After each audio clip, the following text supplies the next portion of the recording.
my dear friends and students. আজি মই এই ভিডিওটোত ক্লাস 10 mathsৰ chapter 5 ৰ exercise 5.3 question number 16 টো কৰাম আৰু ইয়াৰ আগৰ ভিডিওবোৰত মই ইয়াৰ আগৰ সকলো কেইটা question কৰাই দি দিছো যিকেইটাৰ লিংক তোমালোকে এই ভিডিওটোৰ ডেসক্ৰিপচনত পাই যাবা চাই লবা এতিয়া হা কোৱেশ্চনটো ষ্টাৰ্ট কৰো সো কোৱেশ্চনে কি কৈছে এখন বিদ্যালয়ৰ শিক্ষাৰ্থীসকলক বিদ্যায়তনিক ক্ষেত্ৰত দেখুৱা পাৰদৰ্শিকতাৰ বাবে মুঠ 700 টকাৰ 7টা নগদ ধনৰ পুৰস্কাৰ দিব লগা হল যদি প্ৰতিটো পুৰস্কাৰৰ ধন তাৰ আগৰটোতকৈ 20 টকাকৈ কম হয় তেনেহলে প্ৰতিটো পুৰস্কাৰৰ মূল্য নিৰ্ণয় কৰা সো কোৱেশ্চনে কি কৈছে মই ভালদৰে বুজাই আছো সো কোৱেশ্চনে কৈছে ষ্টুডেন্ট সকলে স্কুলৰ কিবা এটা প্ৰগ্ৰামত পাৰ্টিসিপেট কৰাৰ কাৰণে পুৰস্কাৰ পাইছে এনেকুৱা কথা এটা কৈছে আৰু পুৰস্কাৰৰ মুঠ ধন আছিল কিমান 700 টকা আৰু এই 700 টকাক 7টা পুৰস্কাৰ হিচাপে বগাই দিয়া হৈছে আৰু 7টা পুৰস্কাৰৰ ভিতৰত প্ৰথমটো যিমান টকা হ'ব ফাৰ্স্ট পুৰস্কাৰ যিমান হ'ব তাতকে 20 টকা কম সেকেন্ড পুৰস্কাৰ আৰু সেকেন্ড পুৰস্কাৰতকে 20 টকা কম থাৰ্ড পুৰস্কাৰ এনেকুৱা তলফালে গৈ 7টা পুৰস্কাৰ দিয়া হৈছে সো এটোৰ কাৰণে আমি যদি সমান্তৰ প্ৰগতি এটা পাতো তেনেহলে কেনেকৈ পাতিব লগা হ'ব আমি নাজানো ফাৰ্স্টত কিমান টকা পুৰস্কাৰ দিয়া হৈছে সেকেন্ডত কিমান তেনেহলে মই ধৰি লও ফাৰ্স্টতে ফাৰ্স্ট পুৰস্কাৰটো x টকা আছিল এটো ধৰি লও সো ইয়াতে মই ধৰি লৈছো ফাৰ্স্ট পুৰস্কাৰ আছিল x টকা এতিয়া আমি তলফালে যাম তেনেহলে সেকেন্ড পুৰস্কাৰ কিমান হ'ব এতেকে সেকেন্ড হৈ যাব x - 20 টকা তেনেহলে থাৰ্ড পুৰস্কাৰ কিমান হ'ব কোৱেশ্চন আমাক কৈছে যে প্ৰতিটো পুৰস্কাৰ আগৰ পুৰস্কাৰতকে 20 টকা কম তেনেহলে থাৰ্ড পুৰস্কাৰ কিমান হ'ব এনেকুৱা x - 40 মানে আগৰটো আছিল x - 20 ইয়াতকে আৰু 20 কমাই দিলে x - 40 টকা হৈ যাব এনেকুৱা ফোৰ্থ পুৰস্কাৰ কিমান হ'ব x - 60 আৰু 20 কমিব ইয়াৰ পৰা এনেকুৱা তলফালে যাব সাতটা পুৰস্কাৰ সো তেনেহলে সমান্তৰ প্ৰগতি কেনেকুৱা হ'ব এই পুৰস্কাৰবোৰৰ ফাৰ্স্ট পুৰস্কাৰ আছিল x সেকেন্ড পুৰস্কাৰ আছিল x - 20 থাৰ্ড পুৰস্কাৰ হ'ব x - 40 এনেকুৱা গৈ থাকিব ফোৰ্থ পুৰস্কাৰ হ'ব x - 60 ফিফথ পুৰস্কাৰ x - 80 এনেকুৱা বাঢ়ি যাব সাতটা পুৰস্কাৰ লৈকে এতিয়া সো আমাক কোৱেশ্চনে খুদিছে কি প্ৰতিটো পুৰস্কাৰৰ মূল্য নিৰ্ণয় কৰা ফাৰ্স্ট প্ৰাইজ কিমান সেকেন্ড প্ৰাইজ কিমান third fourth fifth six seventh এই সকলো প্ৰাইজবোৰ কিমান টকা কি আছিল তেনেহলে আমি x উলাই দিব পাৰিলে হৈ গল এতিয়া সো x কেনেকা ওলাম x উলাবলৈ মই যোগফলৰ সূত্ৰ ব্যৱহাৰ কৰিম এতিয়া তোমালোকে কোৱেশ্চনত মন কৰিছা যে মুঠ সাতটা প্ৰাইজে মিলি প্লাই 700 টকা মানে এই সমান্তৰ প্ৰগতিটোৰ যোগফল হ'ব 700 টকা মানে SN দিয়া আছে কিমান 700 মানে সব প্ৰাইজ যিমান কে হোক টোটাল আছিল 700 টকা বাজেট আৰু এই 700 টকাক 7টা পুৰস্কাৰ হিচাপে ভাগ কৰি প্লাই দিয়া হৈছিল গতিকে সকলো পদৰ যোগফল হৈছে 700 আৰু সো ইয়াতে কেইটা পদৰ যোগফল 700 7টা প্ৰাইজ আছিল গতিকে 7টা পদৰ যোগফল 700 গতিকে n ৰ ভ্যালু হৈছে কিমান 7 মানে 7টা পদ আছে মানে S7 = 700 তেনেহলে সো এতিয়া মই SN ৰ সূত্ৰ ব্যৱহাৰ কৰিম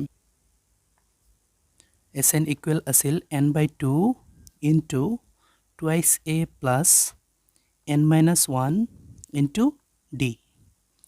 সো এই সূত্ৰটো ফিল কৰতে a আৰু d লাগিব তেনেহলে a to x ইয়াতে লিখি দিও a = x প্ৰথম পদ সো প্ৰথম পদ আৰু d কিমান কে হৈছে সবতে -20 এড হয় -20 মানে সমান্তৰ প্ৰগতিৰ ডিফাৰেন্স হৈ আছে -20 এতিয়া এইখিনি দি ইয়াতে সূত্ৰটো ফিল কৰিম S7 সো n ৰ ভ্যালু 7 কি কাৰণে দিছো ইকুৱেল n/2 n ৰ ভ্যালু 7 গতিকে 7 বহু হ'ব লাগিব divided by 2 into twice a 2 into a কিমান x plus তাৰ পিছত আছে n কিমান 7 - 1 into d কিমান -20 এতিয়া সো S7 ৰ ভ্যালু আছে মানে 7টা পদৰ যোগফল আছে যোগফল কিমান 700 গতিকে S7 ৰ ঠাইত মই 700 দি দিলো এতিয়া সেই সেটত 7/2 আছে আৰু ইফালে 2 into x twice x plus ইফালে 7 ৰ পৰা 1 মাইনাস কৰিলে 6 হৈ যাব আৰু -20 পূৰণ হৈ আছে -20 টোক মই ব্ৰেকেটত ৰাখো এতিয়া সো সেই সেটৰ পৰা 7 আৰু 2 টো এই সাইডত লৈ আহো সো এই সাইডত অলৰেডি 700 আছিল এতিয়া 7 টো সেই সাইডত পূৰণ হৈ আছে এই সাইডত আহিলে হৰণ হ'ব আৰু 2 টো হৰণ হৈ আছিল এই সাইডত আহিলে পূৰণ হৈ যাব আৰু অপোজিট সাইডত থাকি গল twice x এটো সো পূৰণ হৈ আছে এটো 6 আৰু -22 তেনেহলে এটো প্লাসে মাইনাসে মাইনাস হৈ যাব 6 দুগুণ 12 6 দুগুণ 12 হৈছে আৰু লগত শূন্য আছে শূন্য 120 হৈ গৈছে এতিয়া 7 দি আমি যদি 7ক কাটো 100 বাৰ যাব 7 7ৰ মাজে একবাৰ আৰু দুটা শূন্যৰ দুটা শূন্য মানে 100 বাৰ গৈছে এতিয়া চোৱা 100 দুগুণ কিমান হৈ গৈছে ইয়াতে 200 হৈ গৈছে আৰু ইকুৱেলৰ অপজিট সাইডত আছে কিমান twice x minus 120 এতিয়া সো ইয়াৰ পৰা আমাৰ x ওলাই যাব 200 টো মই ৰাখো আৰু minus 120 টো এই সাইডত আহিলে plus 120 হৈ যাব আৰু সেই সাইডত থাকিল twice x এতিয়া সো এইখিনি যোগ কৰিলে কিমান হয় 200 আৰু 120 320 320 হৈ গৈছে আৰু সেই সাইডত আছে twice x আৰু সো 320 মই যদি ৰাখো আৰু সেই সাইডৰ x ৰ লগত 2 পূৰণ হৈ আছে এই সাইডত আহিলে হৰণ হৈ যায় যদি সেই সাইডত থাকিব অকল x এতিয়া 2 দি এইটোত হৰণ কৰো সো 2 3 যাব কিমান বাৰ এক বাৰ 2 গুণ 2 হ'ব ইয়াতে 3 আছে মানে 1 বেছি 1 আৰু 2 12 12ত কিবাৰ 6 বাৰ 0 0 বাৰ মানে 2 দি 320 ক কাটি পেলাই মই পাইছো 160 আৰু ইকুৱেল সেই সাইডত আছে x মানে x ইকুৱেল 160 ওলাই গৈছে 160 x ইকুৱেল এতিয়া সো মই কৈছো নহয় x ৰ ভ্যালু পাই গলে আমি সকলো কিটা পুৰস্কাৰৰ ভ্যালু পাই যাম তেনেহলে ফাৰ্স্ট পুৰস্কাৰ মই ধৰিছিলো x টকা তেনেহলে ফাৰ্স্ট পুৰস্কাৰ ওলাইছে কিমান 160 টকা তেনেহলে ইয়াতে মই এটা এটাকে লিখি দি আছো এতেকে ফাৰ্স্ট পুৰস্কাৰ সো লিখিছো এতেকে ফাৰ্স্ট পুৰস্কাৰ কিমান x টকা ধৰিছিলো x ৰ ঠাইত ওলাইছে 160 গতিকে 160 টকা সেকেন্ড পুৰস্কাৰ আমি কি ধৰিছিলো সেকেন্ড পুৰস্কাৰ ধৰিছিলো আমি x - 20 কাৰণ কোৱেশ্চন আমাক কৈ দিছে যে প্ৰতিটো পুৰস্কাৰ যিমান তলফালে যাব বা ফাৰ্স্টতকৈ সেকেন্ড হ'ব সেকেন্ড প্ৰতিটো 20 টকাকে কমি কমি যাব তেনেহলে সেকেন্ড পুৰস্কাৰ 160 ৰ পৰা 20 কমাই দিলে 140 টকা হৈ যাব মানে এটো এনেকুৱা আছিল যে x - 20 x to 160 160 ৰ পৰা 20 মাইনাস কৰি দিলে 140 তে থাৰ্ড পুৰস্কাৰ কিমান হ'ব ইয়াৰ পৰা আৰু 20 টকা কম হ'ব কিমান হ'ব 120 টকা তে ফোর্থ পুরস্কার কিমান হ'ব সো ইয়াৰ পৰা আৰু 20 কমিব কিমান হ'ব 100 টকা ফিফথ পুৰস্কাৰ কিমান হ'ব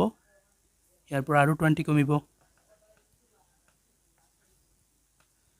কিমান হ'ব 80 টকা সিক্সথ পুৰস্কাৰ হ'ব ইয়াৰ পৰা আৰু 20 কমি গলে হৈ যাব ইয়াতে 60 টকা এনেকুৱা 20 পিস কমিয়ে থাকিব সেভেন্থ পুরস্কার হ'ব যেটো লাস্ট পুরস্কার সাতটা পুরস্কারত 700 টকা আছিল যেটো বগাই পলাই এনেকুৱা দিয়া হৈছে ইয়াৰ পৰা 20 কমাই দিলে কিমান হ'ব 40 টকা এটো লাস্ট পুরস্কার সাতটা পুরস্কার হৈছে এনেকুৱা প্ৰথম পুৰস্কাৰ 160 দ্বিতীয়টো 140 তৃতীয় 120 চতুৰ্থ 100 পঞ্চমটো 80 টকা ষষ্ঠটো 60 টকা আৰু সপ্তমটো 40 টকা তে এইখিনি উলাবলৈ কৈছিল আমি উলাই দিছো আশা কৰো তোমালোকে ভালদৰে বুজিব পাৰিছা আৰু ইয়াত অংকটো সমাপ্ত হৈছে আৰু ভিডিওটো ভাল লাগিলে লাইক এণ্ড শেয়াৰ কৰিবা চেনেলটো সাবস্ক্ৰাইব কৰি দিবা থ্যাংক ইউ